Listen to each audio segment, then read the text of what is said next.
Hello everyone, आज आपण हॉटेलमध्ये जशी अंडा बिर्याणी भेटते ना, अगदी तशीच घरी बनवणार आहोत। चला तर मग आपण रेसिपीला सुरुवात करूया।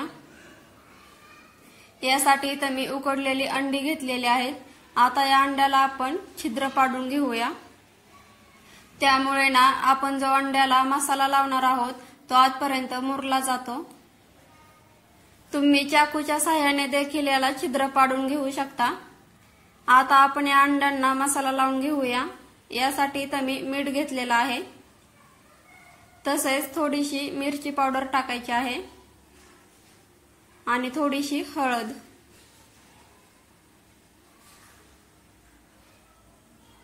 आता हे मसाले या अंड्यांना लावून घ्यायचे आहेत। इथं मी अंड्यांना मसाला लावून घेतलेला आहे। आता हे अंडे आपण फ्राय करायला घेऊया। त्यासाठी कढईमध्ये थोडंसं तेल ओतून घ्यायचं आहे आणि मसाला लावलेली अंडी यामध्ये सोडून घ्यायची आहेत। 3 ते 4 मिनिट या अंड्यांना फ्राय करून घ्यायचं आहे।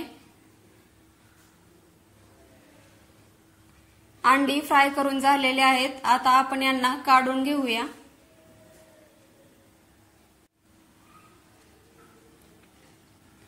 अंडी फ्राय करून झाली की आपण याच कढईमध्ये कांदा भाजून घ्यायचा आहे।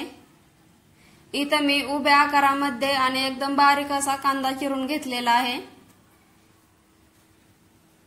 हा कांदा आपल्याला मीडियम फ्लेम वरती तांबूस रंग येईपर्यंत भाजून घ्यायचा आहे।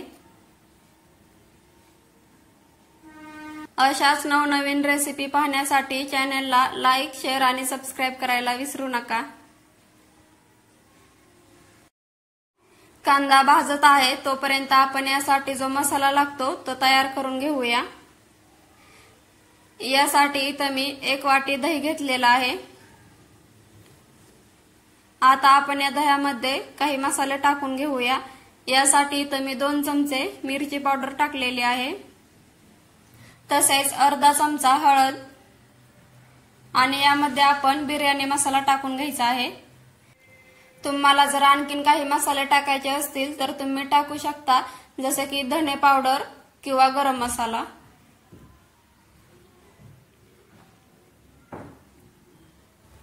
आता आपण यामध्ये थोडंसं मीठ टाकून घेऊया आणि हे सगळे मसाले आता मिक्स करायचे आहेत। तुमच्याकडे जर दही नसेल तर तुम्ही हे मसाले पाणी ओतूनही मिक्स करून घेऊ शकता।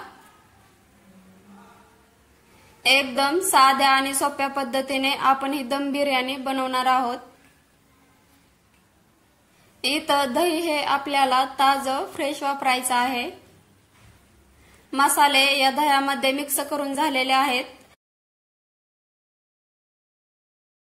कांदा भाजत आलेला आहे। आता यामध्ये आपण आलं लसणाची पेस्ट टाकून घेऊया आणि कांदा आणखीन 3 ते 4 मिनिट परतून घ्यायचा आहे।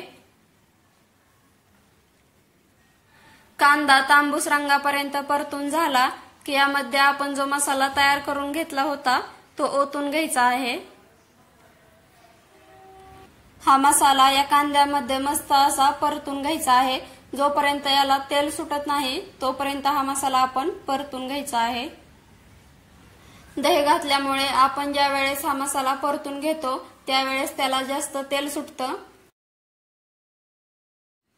तुम्ही इथं बघू शकता, मी सुरुवातीला अगदी थोडंसं तेल घातलेलं होतं आणि आता याला दह्यामुळे आणखीन तेल सुटलेलं आहे। आता आपण यामध्ये टोमॅटोची पेस्ट टाकून घेऊया। टोमॅटोची पेस्ट करण्यासाठी टोमॅटो हे एकदम पिकलेले घ्यायचे आणि त्यामधल्या बिया काढून घ्यायच्या, त्यामुळे त्यातला आंबटपणा कमी होतो। आपण यामध्ये जो टोमॅटो घातलेला आहे त्याचा आंबटपणा कमी होईपर्यंत आपल्याला हे परतून घ्यायचं आहे। टोमॅटोचा आंबटपणा कमी झालेला आहे। आता यामध्ये आपण पुदिना टाकून घ्यायचा आहे आणि थोडीशी बारीक चिरलेली कोथिंबीर टाकायची। पुदिना टाकत असताना आपल्याला त्याची फक्त पाने घ्यायची आहेत, देठ अजिबात घ्यायचे नाहीत, नाहीतर ज्या वेळेस आपण बिर्याणी खातो त्यावेळेस ते देठ आपल्या दाताखाली अडकले जातात आणि बिर्याणीची टेस्ट वेगळी लागते। आपण अंडी पण फ्राय करून घेतलेले आहेत आणि हा मसालाही तयार करून घेतलेला आहे। आता आपण भात तयार करून घेऊया। भात बनवण्यासाठी इथं मी बासमती तांदूळ वापरलेला आहे आणि हा तांदूळ मी अर्धा तास भिजत ठेवलेला होता। तांदूळ भिजत ठेवायचा, त्यामुळे भात हा आपला एकदम सुटसुटीत होतो। इथं मी पाणी गरम करून घेतलेलं आहे। आता यामध्ये आपण खडे मसाले टाकून घेऊया आणि आता आपण थोडीशी कोथिंबीरही टाकून घेऊया। तुम्ही पुदिनाही टाकून घेतला तरीही चालेल। भात बनवण्यासाठी इथं पाणी आपल्याला मोजून घ्यायचं नाही, पाणी हे थोडंसं जास्तच घ्यायचं, कारण आपण नंतर भात हा गाळून घेणार आहोत। आता आपण मीठ टाकून घेऊया। इथं मीठ हे जास्त टाकायचं आहे, कारण आपण पाणी जास्त घेतलेलं आहे आणि नंतर भातही गाळून घेणार आहोत।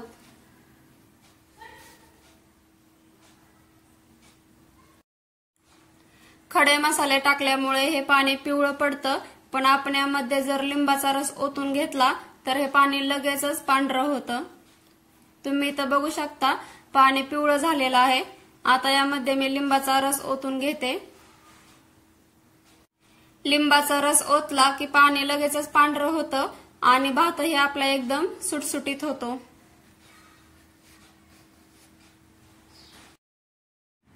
पाण्याला एक उकळी येऊन द्यायची आणि लगेचच हा तांदूळ टाकून घ्यायचा।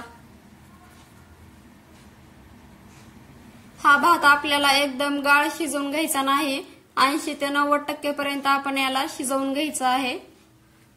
भात शिजून झाला की बिर्याणी फक्त 5 ते 10 मिनिटांमध्ये आपली तयार होते। 10 ते 15 मिनिट झालेले आहेत। आता आपण एकदा चेक करूया भात शिजलेला आहे की नाही ते। तुम्ही इथं बघू शकता 80 ते 90% पर्यंत भात शिजलेला आहे। आता आपण हा भात गाळून घेऊया।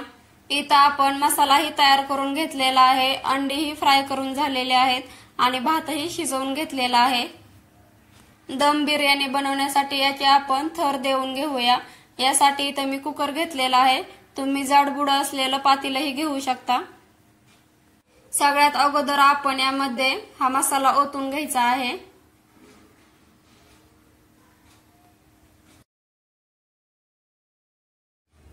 कुकरच्या तळाला हा सगळा मसाला पसरवून घ्यायचा आहे। मसाला पसरवून झाला की यामध्ये अंडी टाकून घ्यायची।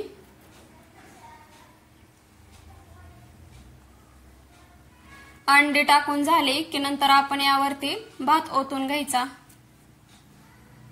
इथं तुम्ही तळलेला कांदाही वापरू शकता, पण मी तो स्किप केलेला आहे। तुम्ही बघू शकता भात एकदम सुटसुटीत झालेला आहे।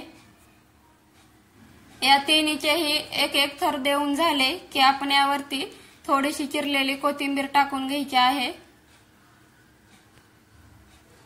आता असाच आणखीन एक एक थर आपण देऊन घेऊया।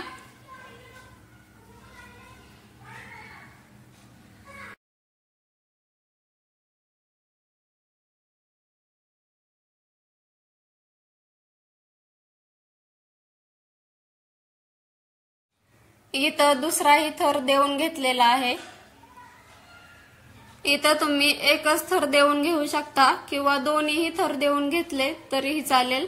आता यावरती आपण चिरलेली कोथिंबीर टाकायची आहे आणि याला दम देण्यासाठी गॅसवरती ठेवायचा आहे। गॅसची फ्लेम एकदम लो ठेवून 10 ते 15 मिनिट याला दम देऊन घ्यायचा। मी 10 मिनिट या बिर्याणीला दम देऊन घेतलेला आहे। आता आपण बघूया आपली बिर्याणी कशी झालेली आहे। बिर्याणी खाण्यासाठी वाढायची कशी ते मी तुम्हाला सांगते। आपण जो चमचा किंवा उलताना घेऊ तो या कुकरच्या एकदम तळाशी न्यायचा आणि खालचा मसाला आणि भाताचे थर येतील असं याला उचलून घ्यायचं। तुम्ही इथं बघू शकता बिर्याणी एकदम मस्त बनलेली आहे। आता याच्यावरती आपण थोडीशी चिरलेली कोथिंबीर टाकून घ्यायची। आता आपण बिर्याणी खाऊ शकतो। तर मग बिर्याणी बनवण्याची माझी ही पद्धत तुम्हाला कशी वाटली ते कमेंट मध्ये नक्की सांगा। तुम्ही ही घरी नक्की बनवा। तुम्ही पाहिलंच असेल, एवढं पण काही अवघड नाही अंडा बिर्याणी बनवायचं, तर तुम्ही घरी नक्की बनवा। चला तर मग भेटूया अशाच एखाद्या चमचमीत आणि झणझणीत रेसिपी सोबत।